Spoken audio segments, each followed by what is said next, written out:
있다더라. 김미정 과장은 잘못된 소문을 막기 위해 회사와 인사팀 직원, 가해자를 상대로 손해배상 소송을 준비했습니다. 그러자 회사는 김 과장을 도와주던 정수인 대리에게 경고를 하기 시작합니다.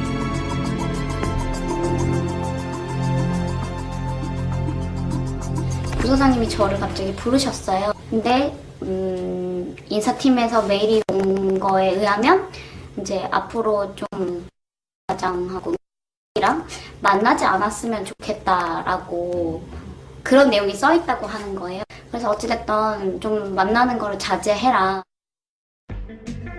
정수인 대리는 절망에 빠진 김 과장을 홀로 둘 수 없었습니다. 결국 정수인 대리는 정직 일주일이라는 징계를 받습니다. 지각을 상습적으로 하는 등 근태불량으로 근무 시간을 제대로 지키지 않았다는 이유였습니다.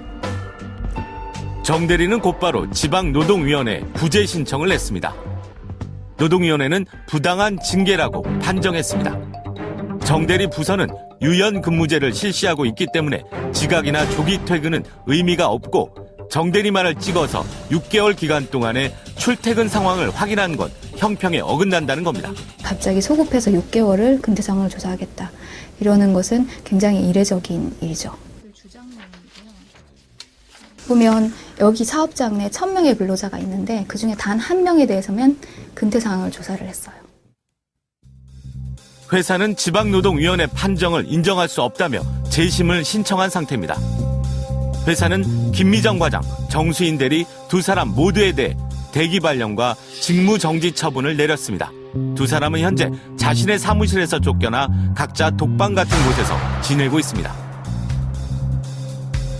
약간 왜 손님 들어오면 그냥 임시로 놔두는 그런 정도? 그래서 매우 작은 장소에 책상 그냥 2개만 있고 저희는 회사 컴퓨터도 쓰지 마라. 그다음에 뭐 개인적인 일도 하지 마라. 그러면서 저희는 CCTV도 바로 앞에 있는 그런 곳에 이제 있어요. 그래서 오전 오후 정해진 10분 점심시간 그리고 화장실 가서 용무 보는 거 외에는 절대 자리 일탈하지 말고 부서장의 승인을 득하라 아니면 뭐 인사팀에게 사전 승인을 받아라 라는 식인데 거의 말하자면 이제 어떻게 보면 신체의 자유를 부당하게 구속하는 거고 뭐 감금 아닌 감금 어떤 합법적인 탈을 쓴 그런 감금으로 느껴질 만큼 굉장히 자유를 제한하는 거고. 그렇다면 정 대리가 직무정지와 대기 발령을 받은 이유는 뭘까? 그래서 저한테 이거 주고 가는 거예요. 그래서 봤더니 이제 이런 내용인 거예요. 진호이에 냈던 자료를 이제 회사에 위반되는 자료를 갖고 제출했다. 그쵸. 그러면서 직무정지가 된 거예요. 네네네.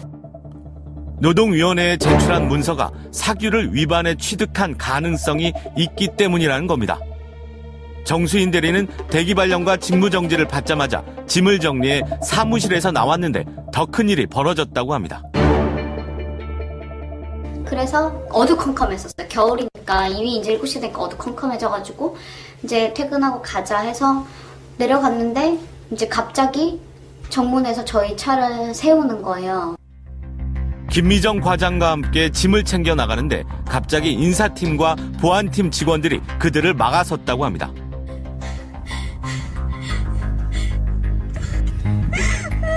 경찰 부르라고 얘네가 앞에서 나 잡고 있다가 나 못 나가게 하면서 서류 뒤져보더니 이거 자기네 거라고 그래서 내가 이거 내 거라고 그랬더니 가져가겠다고 그래서 나 못 준다고 노무사한테 전화했어. 노무사님이 그러면 경찰 부르래. 그래서 회사에서 못 나가게 하는데 강금죄로 신고하라고 지금 경찰 기다리고 있어.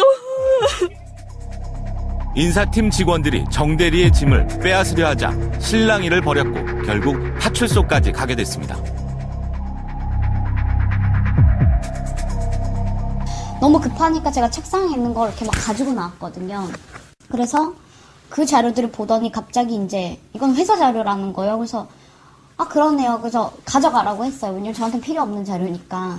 그래서 주고 제 개인적인 건 제가 가져오고.